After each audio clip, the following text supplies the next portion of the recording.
수훈 축복의 설교 천국 대헌장을 살펴보고 있습니다. 이것은 하나님의 축복의 약속인 동시에 하나님이 우리에게 원하시는 거룩한 믿음의 순종을 말하고 있는 것입니다. 우리가 구원을 받아서 하나님의 자녀가 된 것은 분명한 하나님의 은혜이고 또 하나님의 축복입니다. 그리고 동시에 이제 그리스도인으로 하나님의 백성으로 합당하게 살라는 하나님의 요구라는 사실입니다. 저 팔복을 그냥 복으로만 좋다, 참 좋다, 그런 어떤 하나님의 말씀이 아니라 이제는 내가 그리스도인으로 내가 어떻게 살 것인가, 어떻게 살아서 이 복을 누리며 살 것인가를 고민하게 하는 것입니다. 자, 오늘 온유한 자는 복이 있나니 그들이 땅을 기업으로 받을 것이며, 세상에 땅의 정복, 세상의 정복, 여러분 세상에 정복자들이 있죠. 왕들이 있고요. 얼마나 많은 땅을 차지하면서 그것을 자랑하면서 권세를 누리면서 그렇게 땅을 차지하려고 힘을 쓰고 있는지 몰라요. 지금 우크라이나 러시아 전쟁, 팔레스타인, 이스라엘, 하마스, 곳곳에 일어나는 어떤 크고 작은 전쟁들, 이 분쟁들의 핵심은 항상 땅의 문제예요. 또 땅의 문제일 뿐만 아니라 그것으로 파산되어져 나오는 어떤 이익을 위한, 어떻게 하든지 조금 더 가지려고, 조금 더. 근데 오늘 말씀을 준비하면서 저도 어렸을 때 여러분들 한 번씩 해보시지만 이 땅 뺏기라는 그런 놀이 있잖아요, 그죠? 그래가지고 이렇게 튕기고 해가지고 이렇게 놀 데가 없으니까. 이매령 목사님 아십니까 혹시? 잘 모르겠어요. 네. 놀다가 넓은 마당만 있으면 되고 땅만 있으면 되는데, 그렇게 놀다가 해가 뉘엿뉘엿지고 그러면 엄마가 밥 먹으러 그러면은 그냥 자기가 다 차지했던 땅들 다, 그리고 좀 이게 좀 실력이 안 되거나 그래가지고 조금 차지했던 그 친구도 내일 또 하지 싹 다 지우고 네 땅 내 땅 할 것 없이 들어가서 저녁 맛있게 먹고 그랬던 생각들이 납니다. 성경은 말합니다. 진정한 땅을 기업으로 받을 사람은 이 세상에 이 알렉산더와 같은 진시 황제, 그런 땅의 정복자들이 이 땅을 소유할 것이 아니라고 말씀하고 있다라고 하는 거예요. 세상의 힘으로, 세상의 권력으로 조금 더 그 땅을 차지할 수는 있겠죠.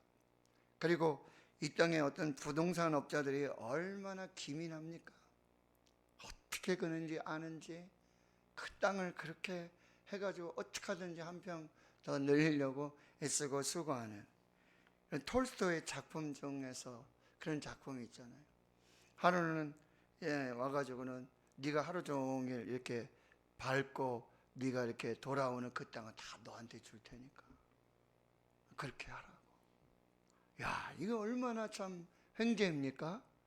열심히 건강하게 쉬지 않고 걸어서 어떻게 하면 조금 더 넓은 땅을, 그게 참.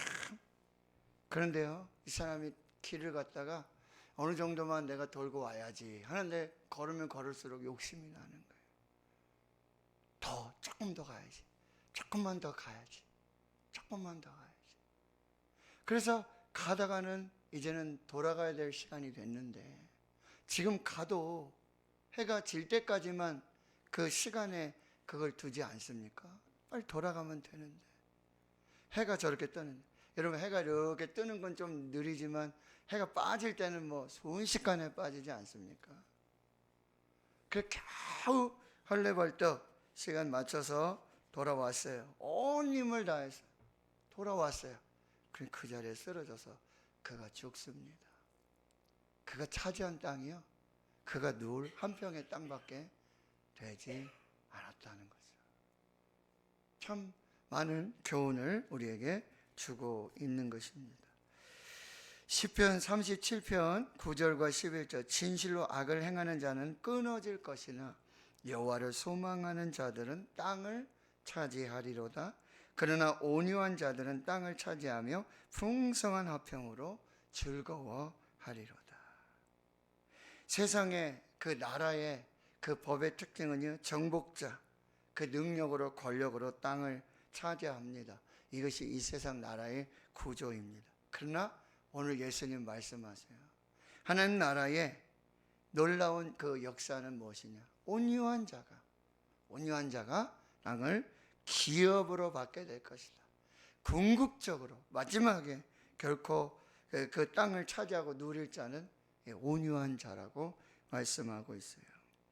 근데 오늘 이제 온유에 대해서 한번 살펴보겠는데요.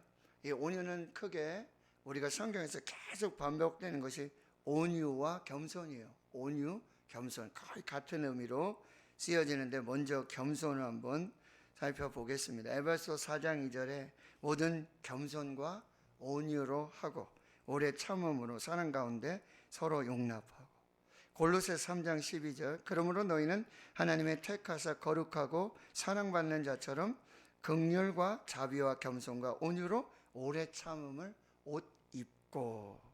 이 겸손이라는 단어는 비천하고 비겁한이라고 하는 형용사에서 왔어요.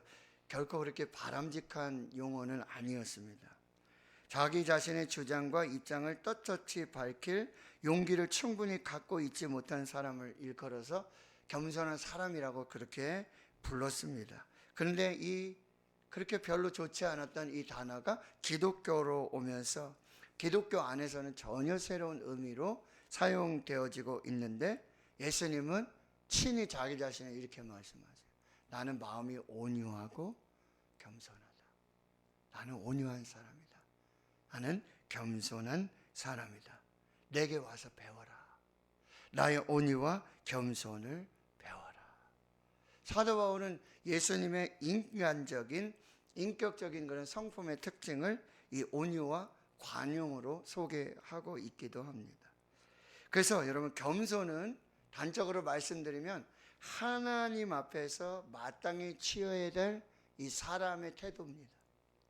자, 겸손은 하나님 앞에서 마땅히 취해야 될 사람의 태도. 그래서 사람이 하나님과 같이 되기를 원한다거나 또 하나님으로부터 자유롭게 되기를, 나는 하나님 없이 살 수 있어, 하나님 나를 구속할 수 없어 라고 생각하는 것은 겸손이 아닌 것입니다.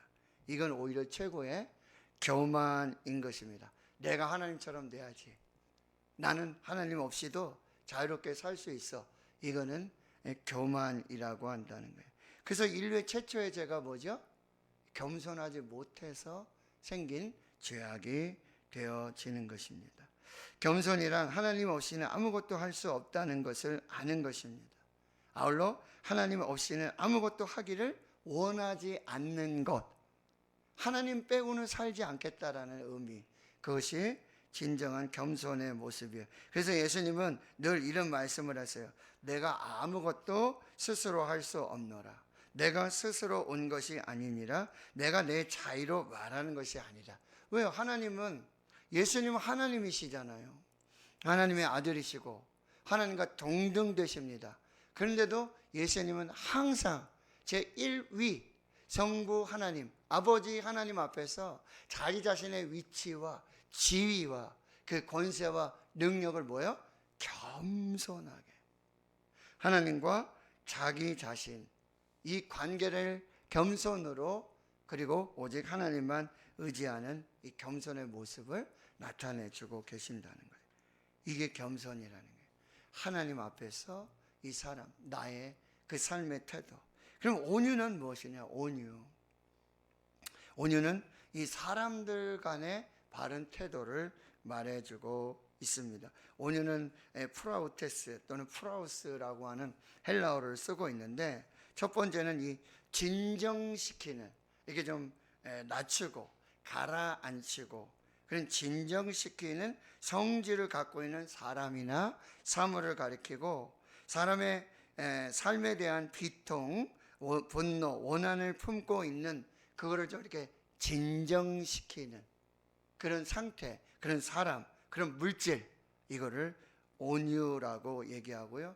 이 골마 터지고 썩어져 가는 상처가 있는데 거기에 어떤 그 부분을 진정시킬 수 있는 연고제들, 이거를 이 온유라는 표현을 쓰고 있다는 거예요. 그러니까 온유한 자란 무엇이냐면 다른 사람이 지금 고통하고 아파하고 분노하고 비통하고 원한을 가지고 막 이런 마음들을 뭐죠?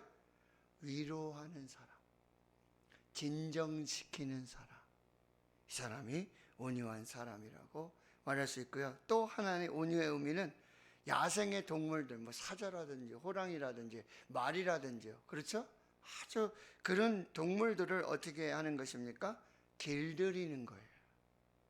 그런 아주 능력이 있지 않습니까? 사자도 뭐 높이 뛸 수도 있고 멀리 달려갈 수도 있고 그런 것들을 이제 잘 훈련시켜서 그런 능력이 되지만 그걸 잘, 그러니까 또 그런 사람들 있지 않습니까? 뭐 사육사라든지 군인들도요, 얼마든지 최고의 힘을, 능력을 발휘하면서 그 능력으로 살아갈 수 있다는 거죠. 그런데 그것은 뭐예요? 훈련을 통해서, 기술을 통해서. 복싱 선수가 있다 그러죠. 아주 최고의 능력, 한 방이면 다 KO 시키는데 그는 사각의 링 안에서만 쓰는 기술이에요. 그런 걸 가지고 세상에 가서 난 능력이 이 정도 돼 해가지고 누구를 친다 그러면 태권도 뭐 돌려차기 막 이런 얘기 나오잖아요, 그렇죠?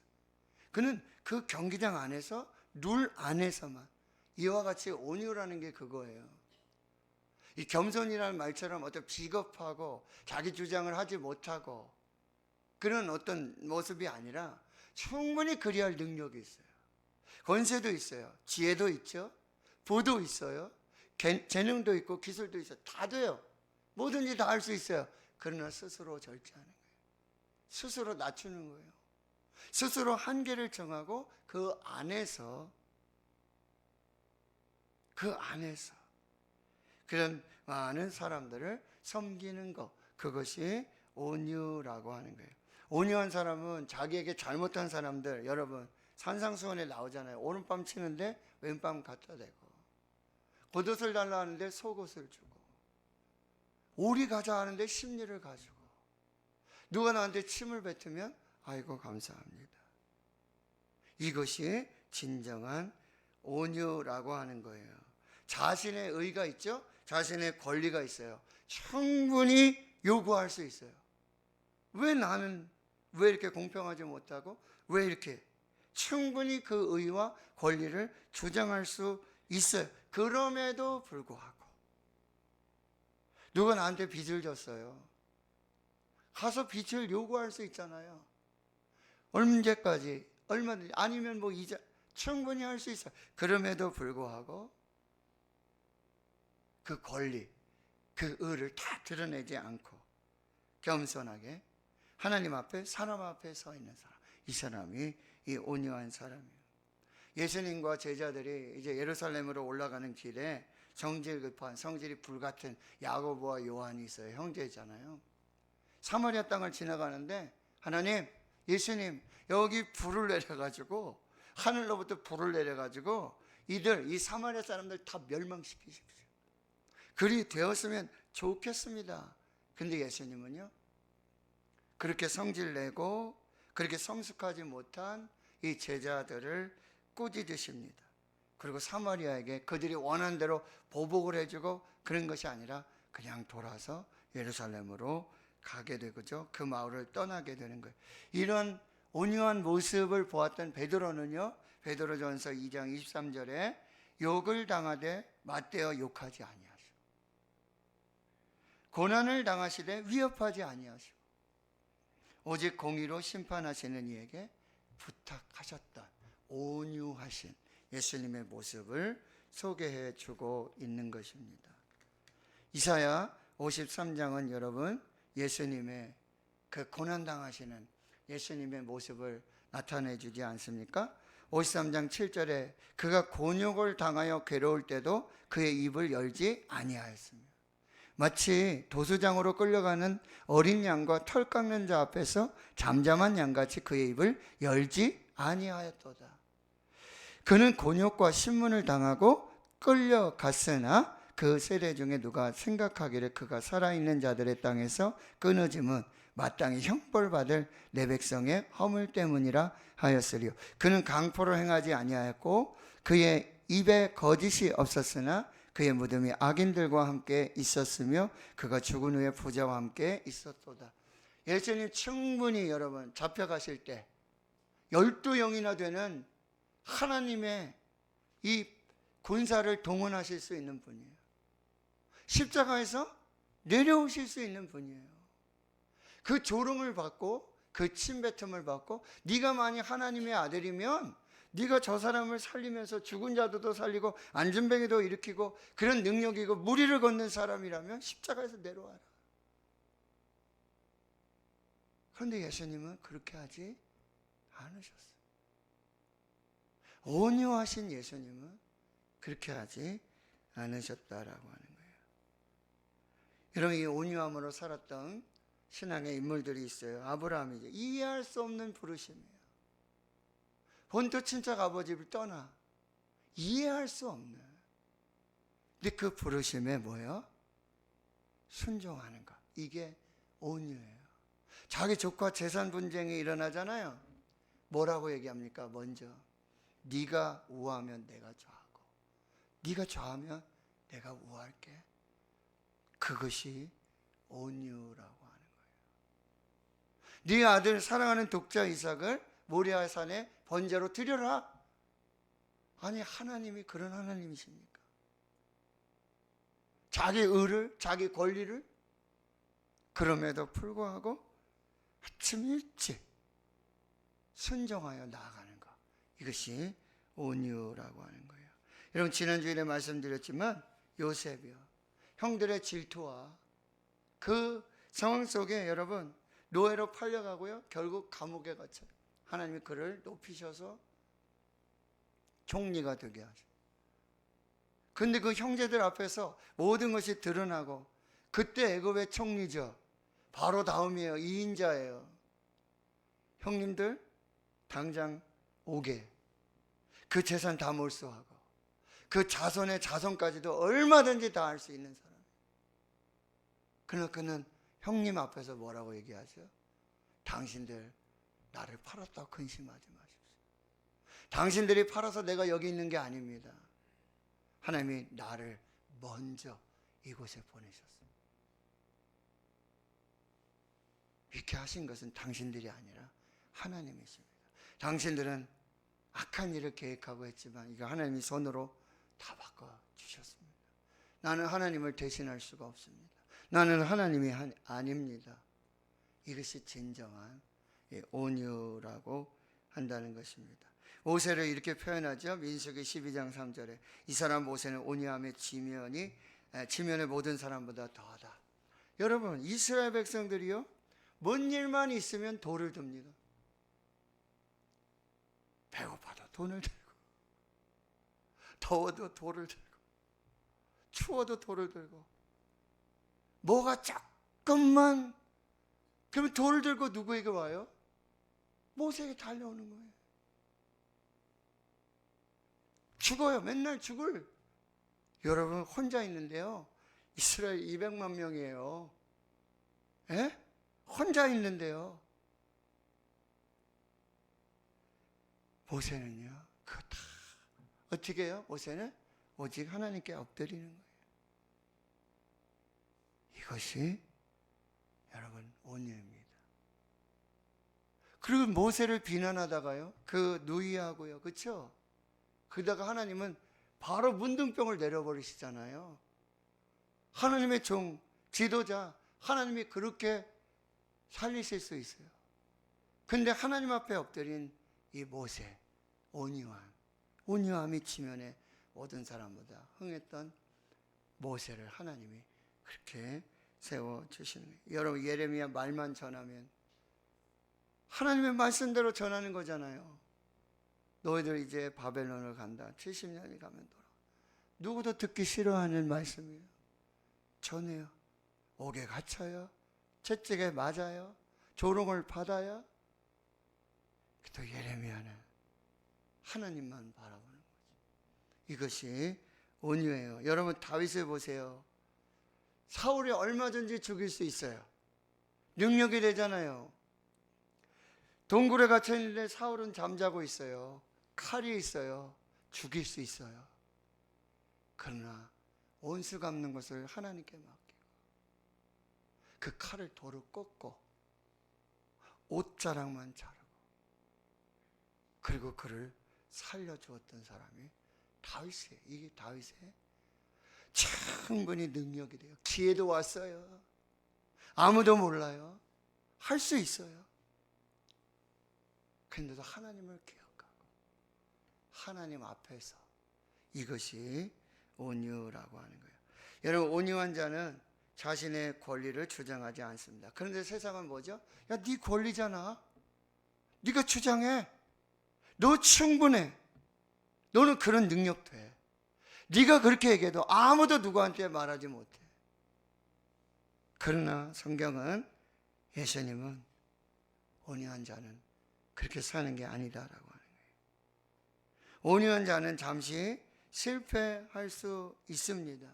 스데반이 그렇게 돌에 맞아서 죽을 때 모든 것이 끝나 보일 수 있습니다. 불이익이고 손해일 수 있습니다. 근데 여러분, 우리가 권리를 주장한다 할지라도 그것이 오히려 독이 될 때가 있어요. 영국의 위대한 신학자 중 한 사람 스티븐 닐 감독이 있었어요. 젊은 날 인도에 가가지고 20년 동안 선교 사역을 하고 봉사했어요. 근데 인도가 낯설고 무설고 언어도 다르고 사람도 다르고 가서 선교를 하는데 이 인도에서 선교를 하는데 원주민들이 그렇게 호의스럽지 않습니다. 선교사님들을 막 핍박하고요, 선교사님들을 박해하고요, 괴롭히는 일들이 막 벌어지는 거예요. 왜요? 영국에서 온 선교사들 똑같이 뭐예요? 자기를 지배하고 있는 영국인과 똑같은 거죠. 그러니 이 인도인들 마음이 열지를 않는 거예요. 그리고 이 선교사들을 어떻게든 골탕 먹이려고 그러고 핍박을 하고 방해를 하게 되어지는 것이죠. 좋은 대접을 받지 못했어요. 그런데 이때 선교사들이 썼던 방법이 뭔지 아세요? 세상의 법정으로 다 가지고 갑니다. 세상의 법정은요, 선교사님의 손을 다 들어줬어요.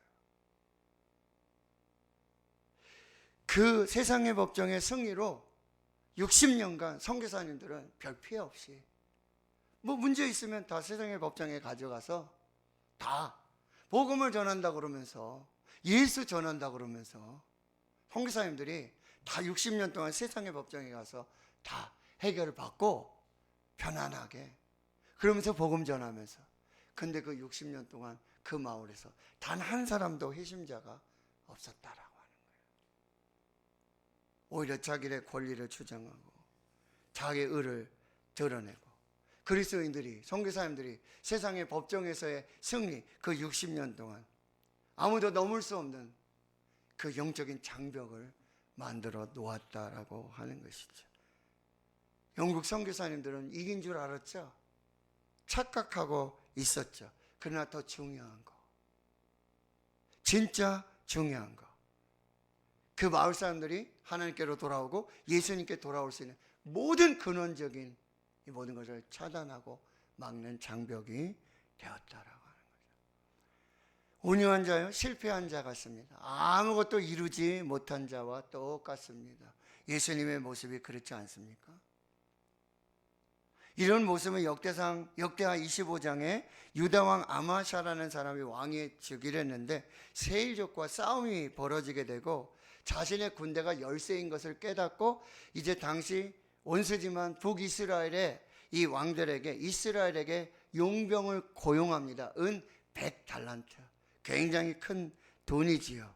그런데 이 모습을 보는 한 하나님의 사람 선지자가 와서 이렇게 얘기합니다. 이 아마샤 왕의 태도를 나무라면서 이스라엘 용병 사용하지 말아라. 근데 이 아마샤 왕이 이렇게 얘기해요. 내가 100달란트를 미리 줬는데 지금 100달란트를 다 주고 이스라엘의 용병을 쓰기로 다 이렇게 계약을 체결하고 돈 다 지불했는데 당신 이제 와서 얘기하면 어떡하냐 말이에요. 근데 하나님의 사람이 이렇게 말합니다. 내가 100달란트를 여호와께서 능히 이보다 많은 것으로 왕에게 주실 수 있나이다. 왕이시여, 그 100달란트가 중요한 게 아닙니다. 더 많은 것으로 하나님이 다 갚아주십니다. 회복시켜 주십니다. 하나님의 말씀을 믿으십시오. 아모스가 그 말을 믿습니다. 하나님의 말씀대로 아모스 왕이 그 용병들에게 돈은 다 지급했지만 그 용병의 힘을 빌리지 않고 세일족과 맞서는데요, 하나님께서 승리를 주시는 거예요. 인간적인 생각에 100달란트 주고 돈 다 줬는데 사용하지 않는 바보가 어디 있습니까? 이런 어리석은 결정이 어디 있습니까? 막심한 손해죠. 그러나 궁극적으로 그것이 하나님의 은혜와 축복이 된 것이죠. 이게 온유한 자가 차지할 궁극적인 하나님의 축복이에요. 나의 당연한 권리, 나의 당연한 주장을 남의 권리나 남의 주장을 위해서 내가 스스로 포기할 때 당장에는 괴롭고 억울하고 답답할 수 있습니다. 그러나 하나님이 다 보고 계세요. 하나님이 다 알고 계세요. 하나님 손 놓고 주무시는 분이 아니에요. 아침내 그 온유함으로 세상 사람들이 가질 수 없는 그 놀라운 하나님 나라의 그 땅을 유업으로 받을 수 있고 상상할 수 없는 하나님의 은혜와 축복으로 되갚아 주신다는 거예요. 고린도서 6장 9절 10절에 보면 불의한 자는 하나님의 나라를 유업으로 받을지 못한다. 불의한 자는 하나님의 나라를 절대 유업으로 받을 줄을 알지 못하느냐. 미혹을 받지 말라. 음행하는 자, 우상 숭배하는 자, 간음하는 자, 탐색하는 자, 남색하는 자, 도적이나 탐욕을 부리는 자, 술 취하는 자, 모욕하는 자, 속여 빼앗는 자들, 이 사람들은 다 하나님의 나라를 유업으로 받지 못한다. 근데 하나님은 뭐라 그래요? 예수님은 주라, 그리하면 너에게 줄 것이다. 네가 나눠줘라, 네가 포기해라, 네가 손해봐라. 그러면 내가 너한테 줄 것이다. 주라, 그리하면 너희에게 줄 것이다. 누가요? 내가. 네가 좀 손해봐라, 네가 줘줘라, 네가 낮춰라, 싸우지 말아라. 주라, 그러면 내가 너희에게 줄 것이니 어떻게 주신다고요? 후히 되어 누르고 흔들어 넘치도록 내가 너에게 도로 안겨주리니 너희가 헤아리는 그 헤아림으로 너희도 헤아림을 도로 받을 것이다. 사도행전 20장 25절에 주는 것이 받는 것보다 복이 있다 하심을 기억하여야 할지니라. 고린도후서 5장 1절에는요, 너희가 만일 땅에 있는 우리 장막집이 무너지면, 그렇죠? 장막집이 무너지면 어떻게 하신다고요? 하나님이 지으신 집, 그 손으로 지은 것이 아니라 하늘에 있는 영원한 집이 우리에게 유업으로, 기업으로 상속될 것을 믿으라고 말씀하세요. 여러분, 이 세상의 땅들은요, 소환 좋은 부동산 업자들이 다 가질 수 있어요. 그거 가지라고 하세요. 그거 이 세상에서만 유효하죠. 이 세상에 우리 땅이 없어서 불편할 수 있어요. 집이 작아서 불편할 수 있어요. 차가 설어서 불편할 수 있어요. 가지라고 하세요. 하나님께서 온유한 자에게 썩지 않는 영원한 그 기업을 우리에게 유업으로 주신다는 거죠. 자, 오늘 결론입니다. 온유하기 위해서 여러분, 온유하신 예수 그리스도를 바라보십시오. 제가 예배 시작하면서 너희 안에 이 마음 품으라. 곧 그리스도 예수의 마음이니. 그는 하나님의 본체시나 하나님과 동등됨을 취할 것으로 여기지 아니하시고 오히려 자기를 비워 종의 형체를 가지고 사람으로 같이 되셨고 사람의 모양으로 나타나셨고 뭐요? 십자가에 죽어. 근데 하나님이 그를 지극히 높이십니다. 모든 이름 위에 뛰어난 이름을 주시고요, 모든 무릎을 예수의 이름에 꿇게 하십니다. 하나님 아버지께 영광이 되게 하신다는 거죠. 자, 온유하기 위해 온유하신 예수님을 바라보시고요, 여러분 사람 구별하지 말고 온유하십시오. 자기에게 뭐 좀 이렇게 한 사람에게는 우리가 온유하게 찬양하면서 자기보다 좀 낫고 선하고 막 내가 얼마든지 권력 뭐 이렇게 할 수 있는 사람에겐 한없이 그리해서는 안 됩니다. 원수 앞에서 여러분 온유하시고 온유하기 위해 여러분 자기 자신을 버려야 할 때가 있어요. 자기를 죽여야 할 때가 있어요. 어떠한 경우에 내가 소유한 힘과 권력, 재능, 능력, 재산 이거 가지고 함부로 하지 않도록 이기려고 하지 말고 오늘 하루 저 주십시오. 여러분 시소 타기 아시죠? 제가 말씀드렸죠. 제가 봤을 때 이렇게 낮아져야 힘을 다해 낮춰줘야 힘을 다해 온 힘을 다해 내가 낮아져야 이기는 경기가 하나 있어. 이기는 놀이. 그게 시소야. 죽을 힘을 다해서 내가 낮아야 이기는 거예요. 상대방을 높여줘야. 이것이 온유라고 한다는 거예요. 여러분 성취하지 마시고 오늘 하루 한번 포기해 주시고 특별히 오늘 하루만이라도 여러분 나의 의, 나의 권리를 드러내므로 화내는 일이 없었으면 좋겠습니다. 여러분 이제 오늘 예배 마치고 가면요 분명히 화낼 일이 생길 수 있어요. 목사님 오늘 하루도 또 잘 지내다가도 밥 먹으면서 또 화낼 일이 생길 수 있어요. 뭐 해도 생길 일이 있어요. 내가 이런 일이 있을 수 있습니다. 그런데 오늘 저는 말씀을 준비하면서 심령이 가난한 자, 더 나를 죽여야 되겠구나, 더 나를 낮춰야 되겠구나, 애통하는 자, 내 이렇게 눈물이 말랐지, 왜 이렇게 눈물이 없지, 아이고야. 근데 어제 온유한 자, 나는 1도 온유하지 못하구나. 이게 나의 현주소로구나. 목사라고 예수 믿는다고 나는 1도 온유하지 못하구나. 또 나를 보게 되어지는 것입니다. 오늘 하나님 앞에서 온유한 자 그렇게 또 승리하시는 저와 여러분 될 수 있기를 주의 이름으로 축원합니다.